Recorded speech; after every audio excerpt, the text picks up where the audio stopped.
Estou aqui no meu ranchinho beira-chão, como sempre, distante de São Paulo já faz bastante tempo. Uma opção por um isolamento social bem antes da Covid, mas isso tem feito muito bem. Além da saudade de revê-los, de abraçá-los, saudades, enfim, do meu neto que ficou em São Paulo. Aqui com os meus instrumentos, meu pomar, os jardins, os bonsais, as plantas, os bichos, os passarinhos ao ar livre, o fogão a lenha, uma comidinha devagar, com meus textos, ainda dando aulas à distância enquanto não sai a minha aposentadoria por via judicial ainda. Já saiu uma primeira sentença favorável, mas a USP ainda não se pronunciou. Mas enfim, a gente vai vivendo da melhor maneira possível. E eu espero que vocês estejam aí também protegidos e bem. Querido Jean-Pierre, é um prazer atender o teu convite para falar um pouco sobre as latinidades. Sim, eu sempre me identifico dessa forma. Uma professora, uma vez num evento, se não me engano, tu estavas comigo, dizia que estava no meu Lattes, no currículo Lattes, e sem dúvida é uma forma de intervenção poética no próprio Lattes. Instrumento asséptico, enfim, mas há muitos anos eu começo assim. Eu sou jardineiro, artesão, folclorista e por um acaso também professor de mitologia na USP. Eu não sou da USP, eu não sou parte, eu estou na USP por um tempo, óbvio, mais de 20 anos, mas ansiosamente esperando minha aposentadoria para fazer outras coisas mais interessantes. E por isso a necessidade de já marcar essa diferença, né? Ou seja, me parece que uma das formas de a gente não ficar institucionalizado é sempre lembrar das suas origens, das suas próprias origens. Sempre fui um crítico ácido da institucionalização e, portanto, anarquista, libertário, preocupado com autogestão comunitária a partir dos povos originários e das comunidades tradicionais. Então, na contramão de qualquer veio de políticas públicas, porque o que me pauta, na verdade, são as poéticas públicas, o que as pessoas podem fazer dentro de um espaço que é público e não ficar refém do Estado ou de qualquer outra instituição. Então, nesse sentido, me parece que uma das formas de a gente evitar esta institucionalização é sempre lembrar das suas próprias origens e nunca, jamais abrir mão dos seus próprios sonhos. Esse me parece ser o caminho ideal, o caminho mais saudável para sobreviver nesta máquina de moer gente em que se transformou a universidade. Num segundo momento, eu acho que isso não acontece apenas com o Quechua, com a língua Quechua na cordilheira, em toda a cordilheira. Há que se lembrar também uma variante do Quechua, que é o Quichua, que é falado no Equador e na Amazônia equatoriana, mas pertencem à mesma grande família. Hoje, a despeito do espanhol, é a língua mais falada na América Latina. Então, eu diria que não é apenas um signo de memória, mas é um elemento de resistência que permanece. Eu lembraria com o Caetano Veloso: minha pátria é minha língua. Portanto, aquilo que nos identifica como povo, que nos identifica como comunidade, é a língua que falamos. Toda e qualquer língua tem uma própria estrutura de ser, uma forma de epistemologia, uma forma de cosmogonia, uma forma própria de filosofia, de atitude frente ao mundo. E, portanto, falar a minha língua é assumir a minha própria identidade. Ou, como eu prefiro, o meu processo identitário, porque a identidade não é uma coisa acabada, fechada, né, que merece um rótulo, muito pelo contrário. Mas o emprego do Quechua, eu lembraria com o queridíssimo José María Arguedas, um antropólogo peruano. Quechua, de formação, mais branco dos olhos azuis, porque foi abandonado muito cedo e criado no universo dos aios, das comunidades quechuas. Ele dizia como dizer os fenômenos da natureza sem empregar o quechua. Porque é uma língua, além de melódica, ela é muito formada por onomatopeias, daquilo que a gente ouve da própria natureza.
Munas kecai, tutap uncai mas kakunai, taris pasus kukunai, warmisitai.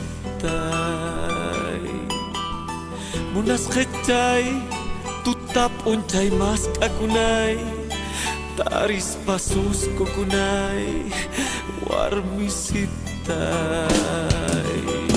Tangrai kulai, nyakarim bidai, songko kulai, sipasitai. Tangrai kulai, nyakarim bidai, songko kulai, sipasitai.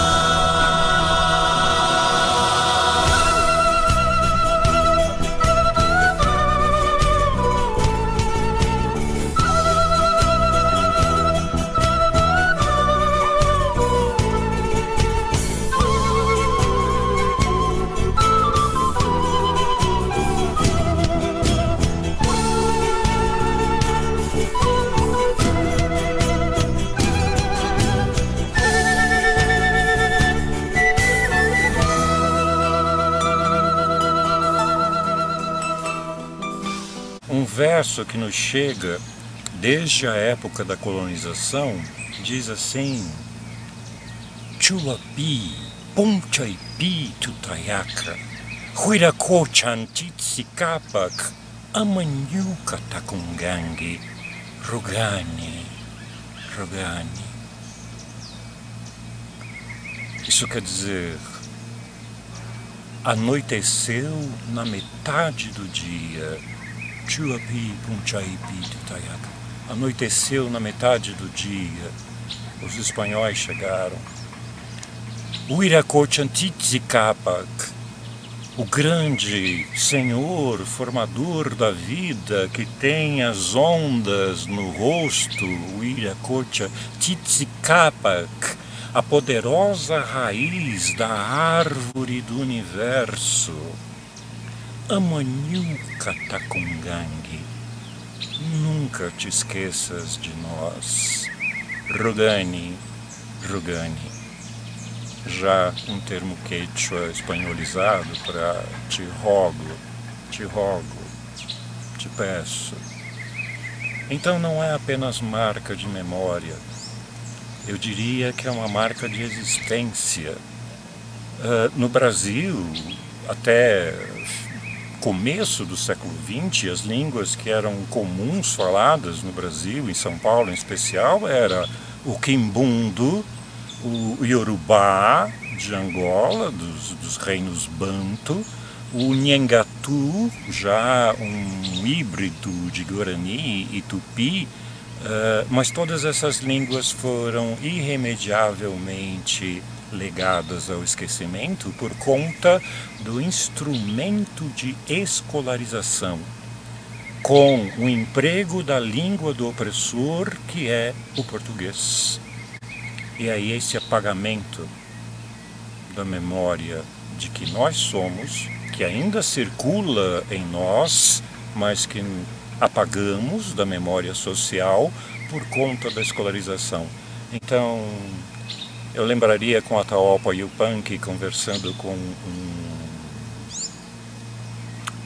escuchao, que é o termo em espanhol para essas pessoas que são escutadas, porque elas têm muito para falar, embora falem pouco.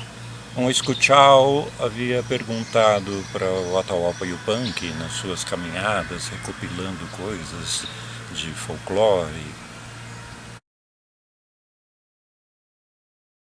Donata, ¿qué veneno existe en tus letras que todos nuestros hijos que empiezan a leer se vuelven contra nosotros?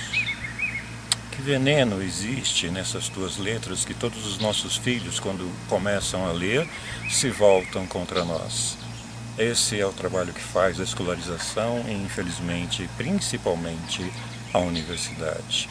Por isso, manter a sua língua, recuperar a sua língua, é o eixo principal de toda educação intercultural, que é o que vem sendo feito em toda a cordilheira. É uma pena que o Brasil perdeu o bonde da história mais uma vez. Pois é, Miami virou a capital do Brasil. Esse é um projeto antigo já, não? Não dá para a gente esquecer a história da nossa situação como colônia, de um pensamento extremamente provinciano. A nossa dependência era francesa. Devo lembrar que no começo do século XX, num dos manuais de pedagogia, se dava instruções muito claras de onde deveria, na sala de aula, construir a lareira, de forma que a fumaça não atrapalhasse os alunos. Imaginem vocês, num curso de formação de pedagogia, saber onde construir uma lareira num país tropical. Os conteúdos de mineralogia se estudava a composição do solo francês e assim por diante, né? Toda a Belle Époque apenas consolidou isso. Mas no período Vargas é que a gente tem essa transição da dependência francesa, europeia, para um novo modelo que é o dos Estados Unidos, para uma dependência, uma tentativa de independência financeira, porque éramos credores dos irmãos Rothschild na Inglaterra há muito tempo. A troca de polo econômico também se traduz numa troca de polo cultural. E aí, portanto, o modelo passa a ser os Estados Unidos. O que se intensificou nos anos JK, do Juscelino Kubitschek, dos 50 anos em 5, né? De alta industrialização, eletrodomésticos, do American Way of Life, e, portanto, isso tem uma entrada irreversível na sociedade brasileira. Eu lembraria também com Daniele Rocha Pita, uma grande pesquisadora de Recife, da Federal do Recife, em Pernambuco.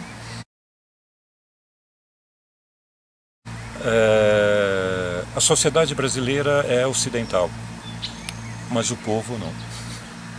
O povo não. Então, esta dependência do universo, né, de Miami, do modelo norte-americano, é algo que eu acho que dificilmente se consiga reverter em pouco tempo. Nós não temos um projeto educacional, nunca tivemos.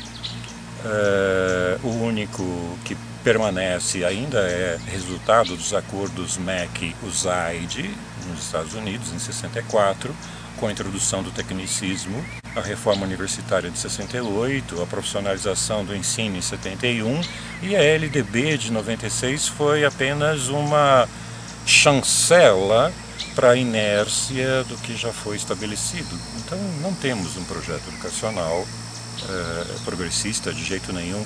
As ideias de Paulo Freire foram extremamente importantes no mundo inteiro, exceto no Brasil. Aqui no Brasil somente nos movimentos sociais. MST, pastoral operária, pastoral do campo, pastoral indígena. Aí sim há uma prática freiriana bastante forte e acentuada, mas nos sistemas públicos não. Nos sistemas públicos ninguém quer dialogar, ninguém quer construir conhecimento. Como artefato do Estado, como aparelho estatal, a única coisa que interessa é a reprodução da sociedade em uma formação de uma sociedade sem memória, sem articulação, sem mobilização, sem indignação, banalizada, anestesiada, devedora do cartão de crédito e olhando para Miami. Então não é surpresa o que acontece hoje. E desta forma ficar de costas não só para o interior do Brasil, o grande Brasil, que é a sertania, os ribeirinhos, Amazônia, Pantanal, Pampa, serras, Mata Atlântica, ficar de costas para tudo isso e inclusive de costas para a cordilheira, para as terras altas e todos os irmãos latino-americanos que sofrem de uma maneira muito semelhante. Simão Bolívar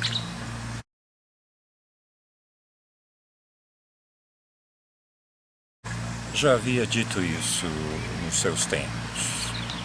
La América cairá em manos de vulgares tiranuelos. A América vai cair na mão de vulgares tiranozinhos, como o que a gente assiste hoje, eleito pelo próprio povo. Obrigado. Beijo.